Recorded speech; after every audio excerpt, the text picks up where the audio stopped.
Hola a todos, muy buenos días, buenas tardes, dependiendo de cuándo nos estén escuchando. Hoy con una nueva entrega de nuestro podcast de CX Heroes, aquí en Resolve. Tengo un invitado muy especial, Juan Camilo Hincapié, que es el líder del proceso de innovación dentro de Nexa BPO, uno de nuestros aliados más importantes del mercado colombiano. Y lo invité hoy aquí porque con Juan Camilo hemos tenido unas conversaciones bastante interesantes, visionarias y futuristas de lo que está pasando no solamente en la industria del BPO, sino en general alrededor de la tecnología. Y él con su discurso y conocimiento de transformación digital es muy consciente justo de cuál es el verdadero diferencial en estos procesos de transformación. Juan Camilo, muchas gracias por venir, muchas gracias por estar por la invitación, muy chévere, una presentación corta entonces por favor, para que nos vea. Efectivamente, Juan Camilo Hincapié, líder del proceso de innovación en Nexa. Tengo alguna experiencia ya grande en innovación, de hecho con el Grupo Aval en algunas otras experiencias, en Casa Editorial El Tiempo, por ejemplo. Mucho en desarrollo de producto digital sin ser, no es mi fuerte en realidad. Yo soy profesor de mercadeo, soy especialista en negocios y me he dedicado más como al desarrollo de oportunidades en las empresas donde he trabajado y en las propias pues como emprendedor. Y este reto de Nexa pues ha sido súper chévere abordarlo con la ayuda de Resolve, por supuesto, y entender toda esa tecnología que yo no veía. En mi mundo tecnológico eso todavía no existía, y en los últimos 2 años tal vez que venimos trabajando ya pues hemos encontrado unas cosas muy muy interesantes.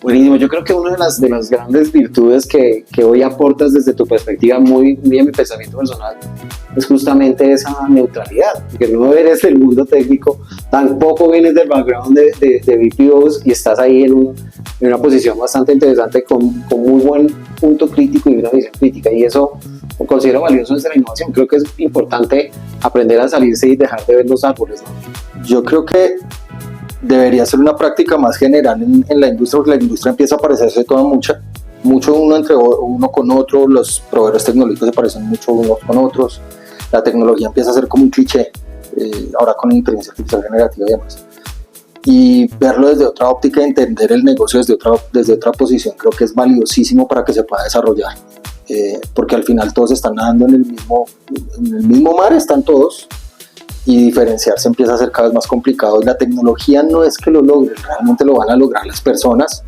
a partir de lo que puedan adoptar o no, entender o no la tecnología, eso sí. Súper bien. Pues Juan Camilo, yo quisiera que nos ayudaras y nos contaras un poquitico de lo que pues ya conocemos nosotros, de cómo ha sido todo ese proceso de transformación que has visto en Nexa, que justamente no es necesariamente basado en tecnología, aunque la tecnología hace parte del cambio. Pero como bien lo decías ahorita, está más asociado a las personas, a cómo las personas cambian su rol, a cómo ese cambio de rol le pega el impacto a la organización, cómo se alinea eso con el pensamiento estratégico. ¿Cómo han logrado eso ustedes?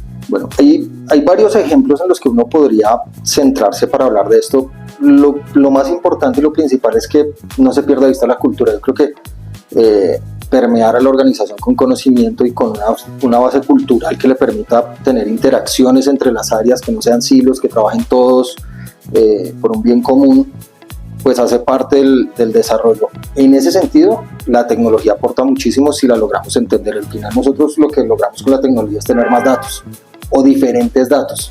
Nos toma menos tiempo adquirirlos, nos toma menos tiempo entenderlos, podemos tener insights más rápido de valor que nos permitan transformar, ¿cierto?, la industria, la experiencia del usuario, la experiencia del cliente, y en ese punto también ponerse con esos roles que se van modificando y se van cambiando, ponerse en una situación de entender del otro lado qué pasa o qué necesita ese otro lado para desarrollar mejor la expectativa que tiene de algo.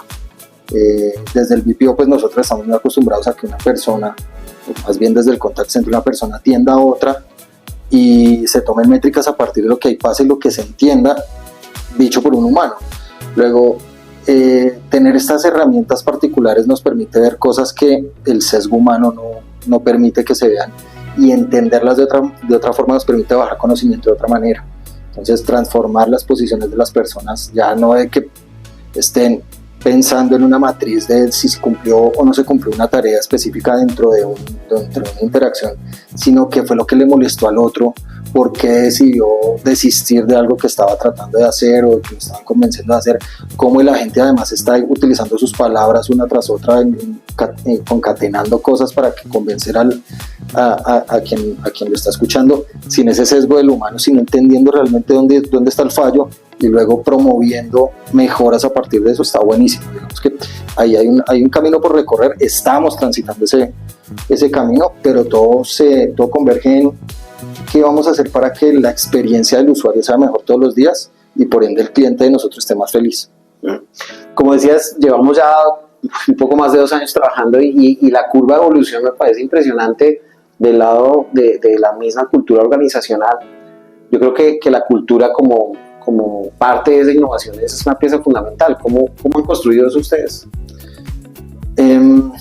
Ese ha sido todo un camino, porque venimos de estar acostumbrados a cumplir tareas con un régimen específico y con unas caracterizaciones que son demasiado precisas. Y en este mundo, poder transformar las cosas y culturalmente transformar las personas requiere que uno entienda mejor los contextos de cómo están sucediendo realmente las cuestiones. Eso nos permite, o lo que nos ha permitido es, para mejorar en los temas culturales, es detectar falencias o oportunidades de mejora quizás en ciertos aspectos del conocimiento blando de las personas para desarrollarlas, ¿no? Ser más empáticos, interactuar más con el otro, dar una milla más en ciertos momentos cruciales del camino que se está transitando en lo que esté haciendo cada persona, y tener datos de valor que nos permitan confirmar eso. En este caso, no la percepción de alguien, sino el análisis científico de los datos y de la información que está transitando por ahí. Eso convertirlo en herramientas para potenciar a las personas para que hagan mejor su trabajo, para que vean que hay posibilidades de trascender y de crecer, no como enemigo de la tecnología, sino como aliado de ella. Me gusta mucho cuando hablas de la palabra potenciar, porque la mayoría de las personas ve la tecnología justamente como una herramienta para reemplazar. Yo estoy convencido que la inteligencia artificial está hecha más para eso, para potenciar, para hacer el hiperhumano, dándole información mucho más rápida, digerir mucho más rápido, ayudarlo a interactuar. Porque también estoy convencido de que el final de los temas de Customer Experience van a ser humanos y seguirán siendo humanos independientemente de la generación. ¿Qué opinas de eso? Estoy de acuerdo casi en todo. Digamos, yo creo que las máquinas sí van a tener algo muy importante que ver, no en el reemplazo del humano, pero sí en cambiar la forma en la que hacemos las cosas. En la interacción quizás sí de repente uno pueda tener más máquinas atendiendo humanos, por temas de velocidad, por temas de alcance, por temas de costos a nivel de negocio. Pero detrás de la máquina siempre tiene que estar el humano. Es decir, yo tengo que entender muy bien como humano qué piensa el otro, cómo entreno además yo esa máquina, porque es que hay que pensar no se puede pensar como máquina para atender al humano. Entonces, definitivamente el humano lo que va a hacer es potenciarse y de repente apalancarse. No va a tener que trasnochar, no va a tener que tener horarios larguísimos de trabajo, pero en pocas horas de trabajo, entendiendo bien la máquina, puedo desarrollar un modelo que me ayude a atender lo que necesito atender, siendo más eficiente y teniendo un público grande, mucho más grande atendido, lo que me hace más eficiente. Sí. Es crecer de alguna manera, pero entendiendo, es una mezcla bien interesante la que está pasando, pero la que va a haber en el futuro creo que va a ser mucho más compleja, pero definitivamente es cómo la tecnología, cómo la máquina potencia al humano. Sí, yo creo que es por ahí. Lo que sucede hoy es lo que a veces incluso me preocupa, es justo esa visión acelerada de implementación tecnológica sin estrategia, que al final pues no va a generar diferenciales, y entonces pues ¿qué va a pasar con las compañías? ¿Qué va a pasar con el sector privado? ¿Dónde va a estar el diferencial si todos van a tener la misma posibilidad tecnológica de hacer lo mismo? De acuerdo, ya creo que tú lo mencionas habitualmente, el commodity de la tecnología, y sí, al final creo que es eso. Hace unos días, ayer, esta semana, hablamos con una empresa en Silicon Valley, y entonces la oferta es: yo soy el mejor en inteligencia artificial generativa. Bueno, ¿por qué es el mejor? No, porque no alucino, o porque limito la alucinación. O sea, pero bueno, y eso también nos lo ofrecen aquí en Colombia. Ahora, que lo compruebe y que lo confirme en este momento, creo que hace falta recorrer un camino de entendimiento de la tecnología, realmente que es una alucinación o que es un sesgo, que en el caso de la inteligencia artificial, que está además muy en boga de todos. Y se convierte es un paisaje ya.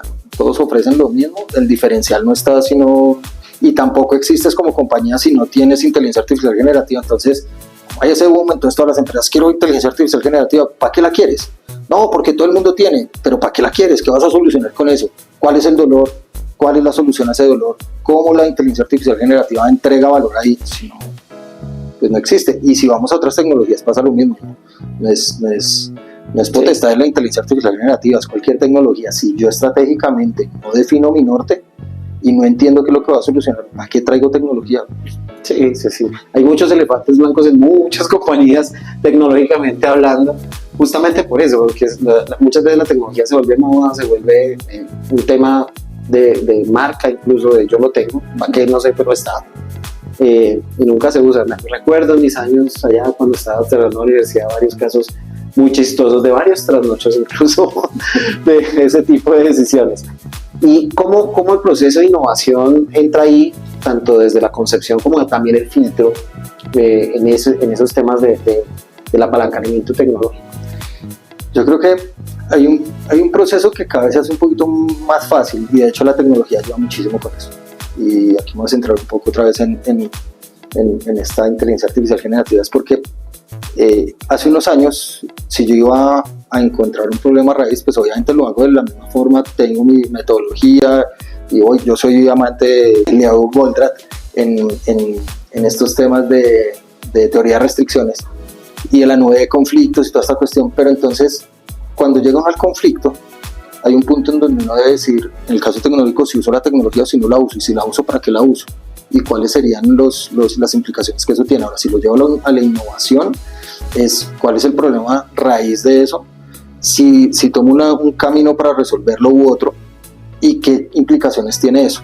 Luego, si llego a la tecnología, definitivamente tengo que entregar valor con la tecnología, no puedo ponerla por el simple hecho de que sea bonito o que me haga algo teóricamente más rápido, porque si el caso no da y si no agrega valor, si la velocidad no es el valor que estoy buscando, entonces no me sirve. Si el valor es mejorar el servicio, entonces tengo que hacer algo para el servicio. Y ahí es donde las personas siguen funcionando bien, pero la tecnología de repente los apalanca mucho. En mi caso personal, en el tema de innovación, esto me tomaba un poco más de tiempo antes. Ahora yo puedo hacer un mapa un poco más rápido, pedirle a una inteligencia que me ayude a desarrollar el concepto y aterrizo más rápido ideas. Y entonces tengo cosas para hacer más rápido. Luego, a veces el tema es que el tiempo mío está rindiendo mejor y ya estoy siendo más eficiente. Digo, no me está reemplazando, no podría, o sea, en este momento no podría, quizás más adelante, ahora no puede. Y necesitamos que la innovación sea eso, apalancarnos en herramientas que nos ayuden a mejorar el tema, y obviamente con esa misma tecnología desarrollar las soluciones que tecnológicamente nos van a aportar valor para que los negocios funcionen. Eso. Este negocio en el que estás hoy día, este nicho en el que te mueves hoy del BPO, que hoy enfrenta retos impresionantes de cambio, de transformaciones, yo creo que los que más está acelerando. ¿Cómo lo ves en 5 años? ¿Qué crees que va a pasar? Yo creo que el modelo de experiencia habrá cambiado radicalmente. De hecho, cada vez nosotros somos más digitales, ¿no? Digamos que la interacción con humanos se va limitando, pero el humano es indispensable porque hay que entender exactamente qué es lo que está pasando y cómo vamos a entrenar estas tecnologías para que funcionen de la manera adecuada. Porque el trato no puede cambiar, así te atiende una máquina, y para que eso pase hay que estar muy pendientes de cosas muy delicadas en los entrenamientos, en el contexto que le damos a las cosas, en las matrices, en lo que va a pasar por detrás de la tecnología para que esta funcione bien. Luego, yo lo que creo es que los roles van a empezar a cambiar mucho más rápido, y entonces va a haber personas muy capacitadas en todos estos temas tecnológicos para hacer que la tecnología funcione, y de frente hacia las personas, pues una atención un poco más dedicada con la tecnología, pero por detrás creando estos agentes, o sea, talento humano, digamos, de las compañías va a ser más o menos tecnología, el departamento de tecnología, con sus bots y con sus cosas, pero por detrás de eso muchas personas teniendo que desarrollar cosas para que eso funcione bien, para que esté estable, para que se limiten las alucinaciones. Yo no sé si eso se va a limitar alguna vez, yo no creo, pero entonces tiene que haber alguien por detrás que sepa que se está hablando de algo y que falló o que no falló. Luego podemos tener agentes que verifican eso, pero esos agentes tiene que verificarlos alguien también. Entonces puedo tener tecnología detrás de tecnología, pero detrás tiene que haber un humano. Y ese es las capacidades de las personas, digamos, las carreras profesionales y cómo se desarrollan, creo que es lo que va a cambiar. Y hacia adelante, pues la atención, por supuesto. Pero sí es muy retante el sector, o sea, yo veo que va a volcarse tremendamente. De hecho, está empezando a cambiar más rápido, ¿no? O sea, ahorita, como te digo, todo el mundo te ofrece algo de tecnología para resolver un problema que en realidad, creo que el problema es que el humano todavía no ha entendido cuál es el problema. Hay que ser mucho más delicados y más conscientes de lo que se debe hacer para detectar el problema raíz, porque entonces terminamos haciendo soluciones que no agregan valor. Y creo que ahí es donde también hay que especializar mucho al humano, en ese punto, porque hay que entender mejor el negocio, porque hay que entender mejor a las personas, porque hay que entender mejor cómo es la interacción, cómo es la experiencia de esas personas. Eso no lo va a hacer una máquina, eso lo van a hacer las personas. Sí, de hecho dentro de los temas de comoditización que hablo generalmente, que les he comentado, la comoditización no siempre está basada en solucionar un problema. A veces sencillamente es una moda, a veces sencillamente es una tendencia comercial y claro, así se queda. Y pasa mucho porque se desarrolla mucha tecnología que al final, digamos, uno de sus KPIs es la usabilidad, y dentro de las compañías ni siquiera se explota o se hace énfasis en la necesidad de usarlo. No es obligar, pero de alguna manera tiene que pasar. Entonces, ¿qué es lo que estamos haciendo estratégicamente para que se use? Que al final queda archivado por allá la tecnología. ¿Cómo están haciendo las cosas? No, igual, manualmente. ¿Y qué tienen para resolucionar? No tenemos una tecnología por allá, entonces que no la utilizamos por X o Y. Y ok, bueno, entonces se hizo la inversión y entonces uno tiene un retorno de la inversión. Entonces, pero el problema fue que se inventaron un producto que no era, ¿no? El problema es que no entendimos el problema. Sí, o a veces es también un tema de gestión de cambio, ¿no? También puede ser. Pero entonces el problema es la gestión del cambio, ¿sí? Claro. Hay que apuntarles allá primero y luego ir a las otras capas.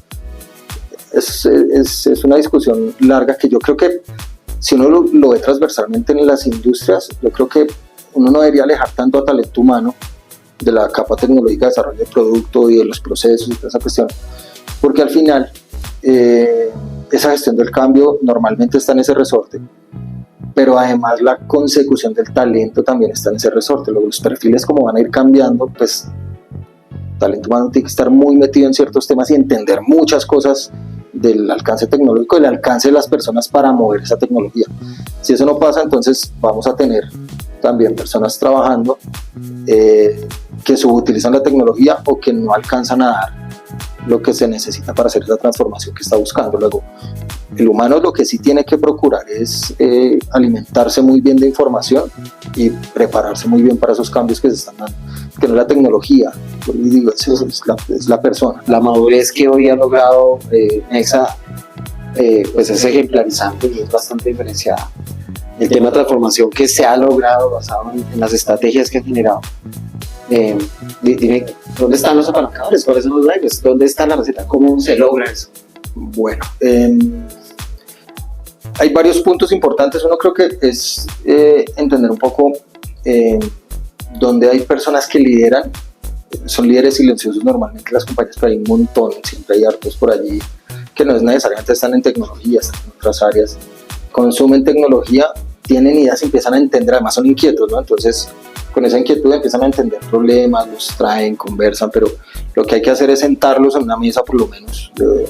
Desde innovación yo trato de hacerlo de la forma más relajada posible, incluso en toma de tinto de pasillo. Esa me gusta mucho porque pues llegan con alguna inquietud y vamos hablando y vamos desarrollando una conversación y luego terminan entendiendo algo. Ok, entonces hay que empezar a hacer push aquí, a mirar cómo, si hay realmente un problema, si no lo hay, tal. Pero hay también un interés de las cabezas más altas visibles, la agencia general, la agencia de tecnología, por transformar. Y en la medida de lo posible se ha ido logrando y se ha ido vinculando a ciertas personas que son importantes para que eso pase. Se han cambiado perfiles dentro de la compañía, han llegado personas con una visión completamente diferente, más pensada en el servicio, en la experiencia, en las personas, en detectar esas oportunidades de mejora que a veces no pasa por alto muy fácilmente y en tener una conversación con los clientes distinta. Nosotros nos concentramos en tratar de crear valor con ellos, entonces nos sentamos con ellos, trabajamos con ellos, desglosamos un montón de cosas y luego miramos a ver si hay una solución que podamos aterrizar y trabajar, y así lo hemos ido haciendo y han funcionado. De hecho, las primeras soluciones con inteligencia artificial, y cuando nos metimos en este cuento, había una expectativa tal vez muy alta. Luego, con el paso del tiempo, se fue perdiendo, pero la innovación, digamos que lo que empieza a mover es capacidades de conversación para que se utilice la tecnología. Eso es lo que no hemos dejado morir. Y ahora todas las tecnologías que tenemos, incluido todo lo que nos tiene Resolve, pues tiene pues ha permeado toda la compañía. Estamos en muchas campañas, tenemos asistentes virtuales de los agentes que les ayudan a desarrollar sus tareas y ya se usan cada vez más y empezamos a ver resultados diferentes. Estamos empezando a ver que necesitamos mejorar la experiencia también del uso de los agentes, de la experiencia de cómo se ve, cómo se siente, cómo se transforma la vida de ellos, y es entregar esa información. Al final es el valor. Luego la innovación lo que tiene que hacer es tratar de generar y entregar la mayor cantidad de valor para que se entienda que la herramienta funciona y cómo funciona, y luego que naveguen, que surfen la ola los chicos con las tecnologías que ponemos a disposición. Mira lo curioso de todo esto, porque al final, y esto también lo hemos hablado muchas veces, los temas de transformación digital tienen muy poco que ver con tecnología y más con gente. Claro, porque es que si no se absorbe, yo no me gano nada trayendo la mejor tecnología al mundo si no logro que se entienda. Total. Sí, y en el BPO pues hay una tecnología que sí o sí tiene que pasar y que uno no ve, ¿no? Entonces pues, las plataformas y todo lo que pasa por detrás, porque es lo que genera la llamada telefónica, no sé qué. Pero al final del día hay personas detrás de eso, hay personas que ejecutan las tareas o que velan porque esa tecnología esté estable todo el tiempo y que la tienen que entender, y luego cuando la entienden entonces se dan cuenta que hay problemas que tiene un usuario, un cliente, que probablemente se puedan solucionar por esa tecnología. Habrá que hacer otras cosas, pero ahí se genera esa inquietud, y esa inquietud otra vez hay que sentarla a la mesa. Venga, ¿qué vio? ¿Cómo cree que le puede ayudar desde innovación? ¿Traemos inteligencia artificial? ¿Qué hacemos? ¿No? Y ahí empieza esa discusión chévere de desarrollar soluciones de valor. Buenísimo. Pues Juan Camilo, ya para ir cerrando, siempre pregunto a mis invitados esto. ¿Qué libro nos recomiendas? ¿Qué libro estás leyendo? El último, el libro biográfico de Jeff Bezos. Me parece genialísimo. Súper. Cómo empieza uno, ¿no? con un sueño de garaje con libros, y en dónde está. Esos libros de transformación de las personas me parecen muy chévere, y ese es el último. En realidad estaba en mora de leerlo. Pues Juan Camilo, muchas gracias, gente. Juan Camilo Hincapié, otro de los personajes que hay que seguir, con muchos proyectos además intelectuales interesantes. Espero que nos podamos sumar también algunas de esas cosas. Claro que porque sí, hay muchas conversaciones pendientes por ahí, y al final el conocimiento se construye hablando. Entonces, muchas gracias a Juan Camilo por estar acá, por compartir su conocimiento. Seguro te invitaremos nuevamente por todo lo que venimos haciendo. Y muchísimas gracias por tu generosidad en los conocimientos de hoy. A ustedes, súper chévere. La mesa siempre hay que sentarla, o sea, hay que llenar la mesa de inquietud. Total. Esa conversación tiene que estar siempre abierta. Sí, el que no duda es porque ya está al otro lado. Muchas gracias. Chao, gente. Hasta luego.